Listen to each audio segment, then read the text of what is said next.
राहुल जी को लेकर के तो पता नहीं क्या क्या कहा गया है, क्या क्या कहा गया है। एक पत्रकार ने हमको कहा कि इस यात्रा से राहुल जी की छवि सुधरेगी।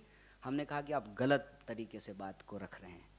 राहुल जी की छवि सुधरेगी नहीं, राहुल जी की जो एक्चुअल रियलिटी है ना, उनकी जो वास्तविकता है वो देश को आगे दिखेगा। वैसे ही जैसे कहते हैं ना कि हाँ, हाथ कंगन को आरसी क्या, पढ़े लिखे को फारसी क्या। प्रत्यक्ष को प्रमाण की जरूरत नहीं होती है। व्हाट्सएप पे जो मैसेज आया है या टीवी डिबेटों में जो खड़ा करने का एक जो है चरित्र और एक छवि खड़ा करने की जो कोशिश की गई है, उसको जनता अपने आंखों से देख करके समाप्त कर लेगी। अब उसके पास उसका फर्स्ट हैंड इंफॉर्मेशन होगा जो उसने अपनी आंखों से देखा है। क्योंकि इस यात्रा के दौरान जितनी भी बातें राहुल जी को लेकर के बोली जाती थी, सीरियस नहीं हैं, विदेश चले जाएंगे, पैदल नहीं चलेंगे, छुट्टी मनाने चले जाएंगे, छुट्टी होगी तो दिल्ली आ जाएंगे, अरे कैसी बातें करते हो, कंटेनर में थोड़ी रहेंगे, कैसी बातें करते हो, 25 किलोमीटर पैदल थोड़ी चलेंगे। ये सारी चीज़ें समाप्त हो गई हैं। और हम कहते हैं कि उनकी छवि बिगाड़ने के लिए करोड़ों रुपया खर्च करना पड़ा। उनकी जो वास्तविकता है ना, उसके लिए सिर्फ उनको रोड पे निकल करके पैदल चलना पड़ा। कितना फर्क है। बस आपको जनता के बीच में आप गए और आपको लेकर के जितनी कोशिशें थी उस सब पे जो है पानी फिर गया। और आज वही लोग, मैं आपको ये कहना चाहता हूं कि जो हमको सवाल पूछते थे ना कि चलोगे कि नहीं चलोगे, राहुल जी के को लेकर के तो उनके सारे सवाल अपने आप समाप्त हो गए हैं। और इतनी मार्मिक तस्वीरें आती हैं बच्चों के साथ, महिलाओं के साथ, बूढ़ों के साथ, और इस देश के वो लोग जो महसूस करते हैं कि उनकी उम्मीदें टूट रही हैं, चाहे वो किसान हो, नौजवान हो, महिलाएं हो, चाहे इस देश की सिविल सोसाइटी हो, रिटायर्ड जज हों, फिल्म में काम करने वाले लोग हों, पत्रकार हों, लेखक हों, साहित्यकार हों, और चाहे वो फैमिली जिनके परिवार से किसी न किसी की शहादत हुई है। आप लोगों को मालूम होगा कि हम जिस भी स्टेट में जा रहे हैं उस स्टेट से जुड़ा हुआ जो बहुत, एक कहते हैं ना कि जिस मुद्दे को लेकर के समाज में बड़ी बहस हुई हो या जिस मुद्दे ने इस समाज को बहुत ज़्यादा उद्वेलित किया हो, उस मुद्दे से संबंधित परिवार भी हमारी यात्रा में आकर के जुड़ता है। मसलन आप जानते हैं कि कर्नाटक में गौरी लंकेश जी का परिवार आया, तेलंगाना में जो है रोहित वेमुला जी का परिवार आया, और आने वाले समय में भी वो सारे लोग जिनको लगता है कि उनके साथ अन्याय हुआ है, न्याय की उस उम्मीद के लिए वो लोग इस यात्रा में शामिल हो रहे हैं। तो ये जो प्रश्न आपने पूछा कि राहुल जी का कद बड़ा होगा, मैं समझता हूँ कि एक बात कही जाती है ना कि बड़े बड़ाई ना करे, बड़े ना बोले बोल, रहीमन हीरा कब कहे लाख टका मोल। ये उनका कद बड़ा होगा छोटा होगा ये प्रश्न नहीं है, उनका जो वास्तविकता है, उनकी जो रियलिटी है, उनको लेकर के जो झूठ का जो है वातावरण, एक आवरण जो खड़ा किया गया है, वो अपने आप जो है धराशाही हो गया है। वो सारी चीज़ें कि सीरियस नहीं है, विदेश चले जाएंगे, छुट्टी पे चले जाएंगे, कंसिस्टेंसी नहीं है, वो सारे सवाल जो हैं वो निराधार साबित हुए हैं।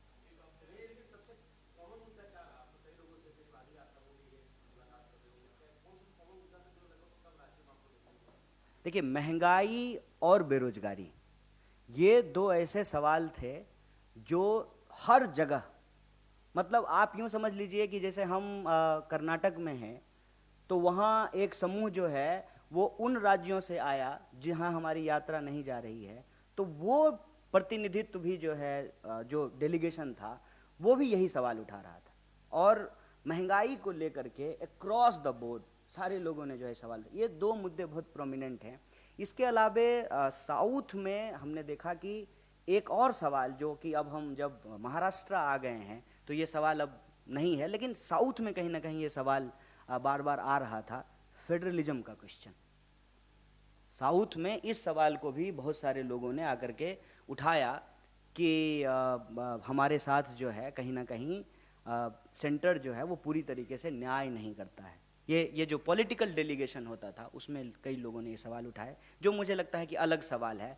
बाकी जो कॉमन दो सबसे कॉमन मुद्दा अगर आप कहेंगे तो वो महंगाई और बेरोजगारी का सवाल, फिर स्पेसिफिक समुदाय के कई सवाल आए, जैसे किसानों के सवाल, महिलाओं के सवाल, और जो स्पेसिफिक चीज़ों की तैयारी करते हैं, जैसे बीएड किए हुए जो लोग ट्रेंड टीचर हैं वो कई राज्यों में मिले कि उनकी बहाली नहीं हुई। कई जगह संविदा कर्मियों का ग्रुप आकर के मिला कि कॉन्ट्रैक्ट पे काम करने की क्या परेशानी होती है।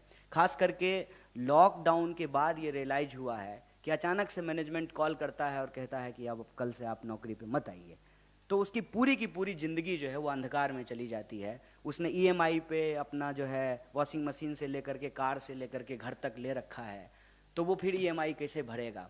और आत्महत्या एक बहुत ही दुखद परिस्थिति हमारे देश में पैदा कर रहा है कि किसानों की आत्महत्या से मामला अब जवान में, लोग आएंगे कि नहीं आएंगे, लोगों का रिस्पॉन्स क्या होगा, हम लोग अपने ऊपर भी सवाल खड़ा कर रहे थे।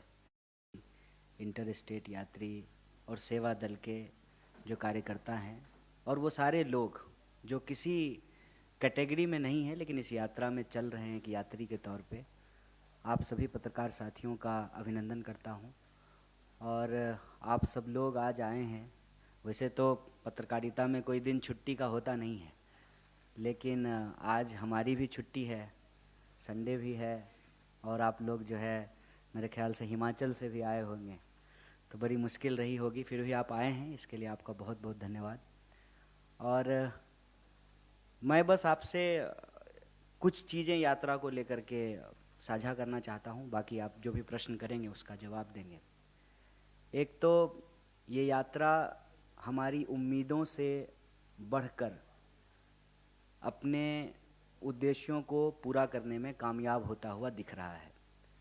जैसे जब हम लोग 7 तारीख को इसका प्रॉपर इनॉग्रेशन हुआ, उद्घाटन हुआ, तो बहुत सारे सवाल थे मन में, लोग आएंगे कि नहीं आएंगे, लोगों का रिस्पॉन्स क्या होगा। हम लोग अपने ऊपर भी सवाल खड़ा कर रहे थे कि कैसे 25 किलोमीटर चलेंगे, क्योंकि किसी को भी जो है इतना चलने की आदत है नहीं, और हम लोग जो है फॉरेस्ट गंप तो है नहीं कि एक बार जो है जूते का लैस बांध करके जो है दौड़ना शुरू किए तो दौड़ते रहेंगे। तो ये सारे सवाल मन में थे, लेकिन वो जो एक बात स्कूल में पढ़ा करते थे कि कई बार इंसान पैरों से नहीं हौसलों से चलता है, वो इस यात्रा में जा कर के सही साबित हुआ है।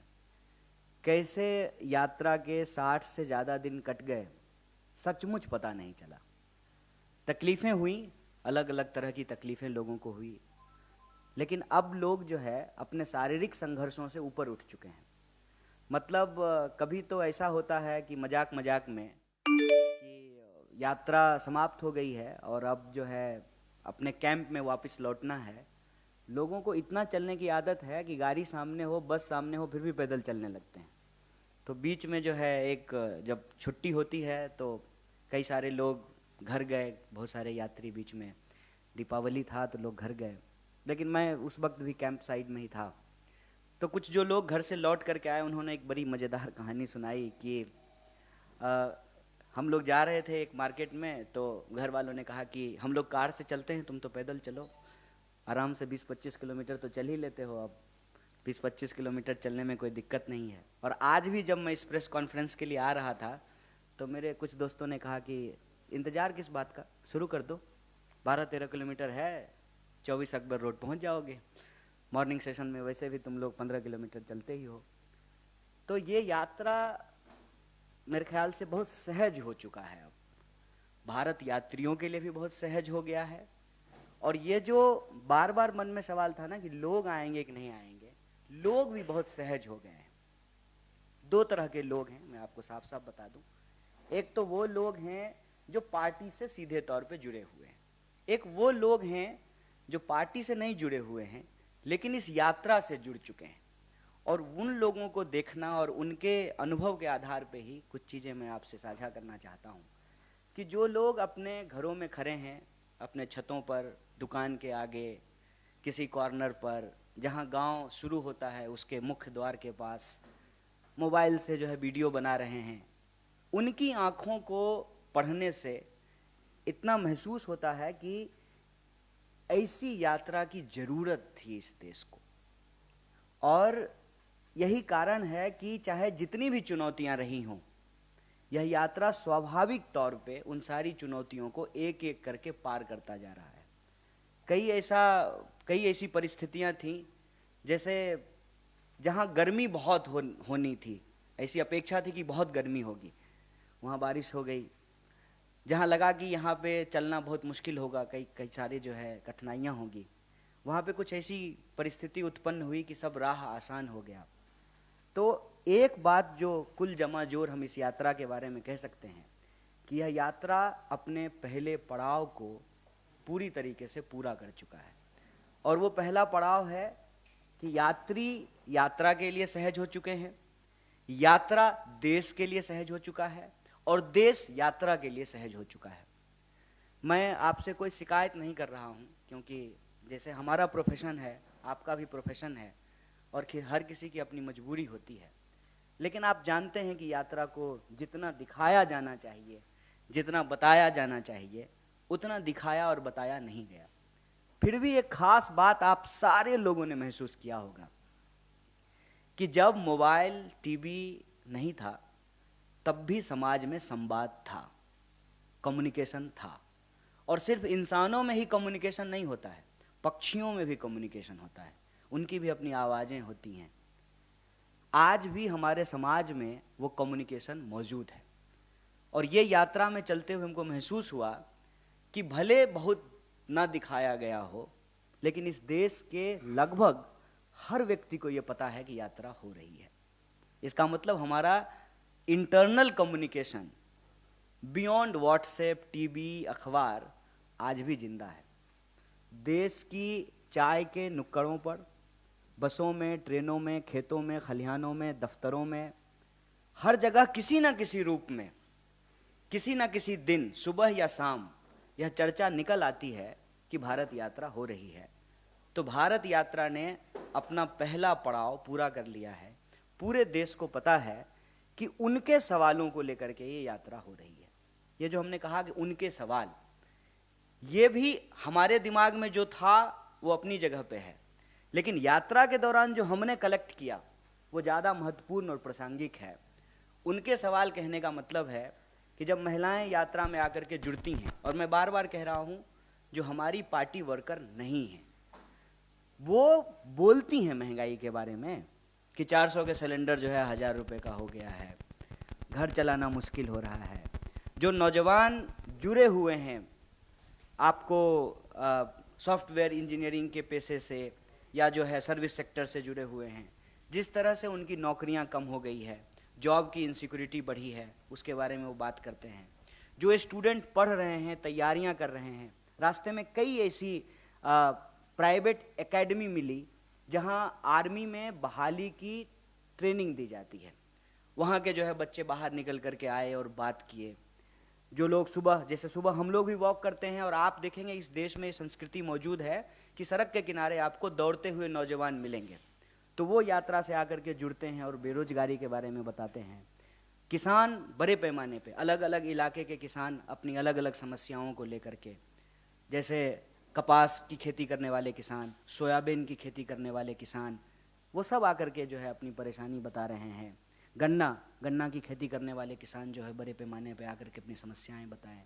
तो महिलाएं, किसान, नौजवान, सिविल जो आपको सर्विस सेक्टर में काम करने वाले लोग हैं, या जो प्रोफेशनल्स हैं जिनके पास ऑलरेडी स्किल है, जिन्होंने बीएड की डिग्री कर रखी है, जिन्होंने बीई कर रखा है, बैचलर ऑफ इंजीनियरिंग कर रखा है, उनको किस तरीके से जॉब नहीं मिल रहा है। जो आर्मी एस्पिरेंट हैं उनको किस तरीके से जॉब नहीं मिल रहा है। तो ये मेजर इशूज जो है वो निकल करके आए हैं सामने में। नारी सुरक्षा, किसान के फसलों का दाम, मजदूरों को सही मजदूरी, नौजवानों को रोजगार, महंगाई, ये सारे मुद्दे जो है भारत जोड़ो यात्रा में प्रोमिनेंटली हम लोगों को पता चला है। और भारत जोड़ो यात्रा जो एक उद्देश्य लेकर के चला था, क्योंकि बार बार ये सवाल जो है किसी न किसी रूप में पूछा जाता है। आज हमारे एक पत्रकार दोस्त ने फ़ोन किया और कहा कि कितना जोरे, भारत कितना जोरे। तो हम बोले कि टेलर का दुकान चलाते हैं क्या, कि 1.5 मीटर जोड़ दिए, 3.5 मीटर जोड़ दिए। कितना टूटा हुआ है आप? ये सवाल पहले खुद से पूछिए, फिर पता चलेगा कि कितना जुड़ा। जब यही महसूस नहीं हो रहा है कि कितना टूटा हुआ है, तो क्या जोड़ रहे हैं ये भी पता नहीं चलेगा। हमने कहा कि जब आपको ये महसूस होता है कि आपने अपनी पूरी जिंदगी किसी एक प्रोफेशन को दिया, लेकिन चैन नहीं है, सुख नहीं है, शांति नहीं है, हर वक्त ये दिमाग पे प्रेशर रहता है कि कब नौकरी चली जाएगी, तो यह जो असुरक्षा है, इस असुरक्षा की भावना को खत्म करके सुरक्षा की भावना को जोड़ना चाहते हैं। ये भारत जोड़ो यात्रा का लक्ष्य है। जो नौजवान अपनी पढ़ाई कर रहा है, उसकी जो उम्मीद है, जो उम्मीद टूटती है जब बहाली नहीं निकलती है या प्रश्न पत्र लीक हो जाता है, उस टूटी हुई उम्मीद को जोड़ना इस भारत जोड़ो यात्रा का लक्ष्य है। जो महिलाएं आ रही हैं, उस भावनात्मक तस्वीर को आप सब लोगों ने देखा होगा कि कैसे ये आसान बात नहीं है कि किसी गैर मर्द के साथ उतनी सहजता से कोई महिला मिले। तो महिलाओं को जो आज नारी सुरक्षा की स्थिति है, जिस तरीके से बलात्कारियों को प्रेज किया जा रहा है, ऐसी परिस्थिति में महिलाओं की उस टूटी हुई उम्मीद को जोड़ना ये भारत जोड़ो यात्रा का लक्ष्य है। और हमारा मानना है कि जितनी सहजता से ये यात्रा आगे बढ़ रही है और लोगों के मुद्दों को कलेक्ट कर रही है, लोगों की आंखों में देखने से ये बार बार महसूस होता है कि इस यात्रा की ज़रूरत थी। भारत जोड़ो यात्रा ने अपने पहले पड़ाव को पूरा किया है। भारत जोड़ो यात्रा को अपने दूसरे पड़ाव को भी पूरा करना है, और दूसरा पड़ाव ये है कि हम इस देश की सरकार को, इस देश की सत्ता को, जो देश के लोगों के मुद्दे हैं, उस पर उनको जवाबदेही तय करनी पड़ेगी। ये भारत जोड़ो यात्रा का दूसरा पड़ाव होगा, और हमें पूरी उम्मीद है कि उस पड़ाव को भी हम लोग पूरा करेंगे। आप सब लोग आए, हमारी बात सुने, इसके लिए आपका बहुत बहुत शुक्रिया, बहुत धन्यवाद। बाकी आप प्रश्न पूछेंगे तो और सारी चीज़ों का जवाब दिया जाएगा। Thank you.